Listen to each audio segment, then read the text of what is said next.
రవ్వ లడ్డు తయారు చేసుకునే విధానం తెలుసుకుందాం. దానికోసం కేజీ ఉప్మా రవ్వ, కేజీ చక్కెర, పావు కిలో ఎండు కొబ్బరి, వేయించడానికి సరిపడా నెయ్యి, జీడిపప్పు, అలాగే 4-5 ఇలాచీలండి.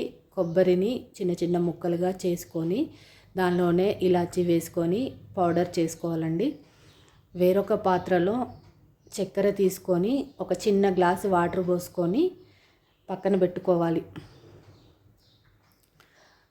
ప్యాన్ పెట్టుకొని దానిలో నెయ్యి వేసుకొని బొంబాయి రవ్వ, అదే అండి ఉప్మా రవ్వని పచ్చివాసన పోయేలాగా ఫైన్గా వేయించుకోవాలి. దగ్గరుండి వేయించాలండి, లేకపోతే అడుగంటిపోతుంది. అడుగంటిపోతే లడ్డూలు బాగా రావు. వేగిందాన్ని వేరొక బేసన్లో వేసుకొని, అలాగే జీడిపప్పులు కూడా వేయించుకొని దానిలోనే మిగిలిన రవ్వ కూడా వేయించుకొని బేసన్లో పోసుకోవాలి.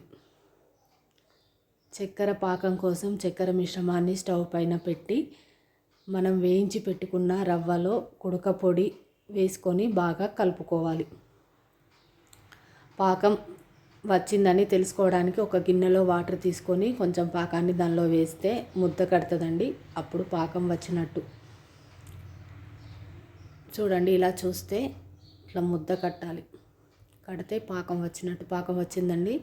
దానిలో మనం వేయించి పెట్టుకున్న రవ్వ మిశ్రమాన్ని వేసుకొని బాగా కలుపుకోవాలి. మొత్తం అంతా బాగా కలిసేలా కలుపుకొని కొన్ని వాటర్ చల్లుకొని ఒక మూత పెట్టుకోవాలి. మూత పెట్టుకున్న దాన్ని కొంచెం కొంచెంగా వేరొక ప్లేట్లో తీసుకొని లడ్డూలాగా కట్టుకోవాలి.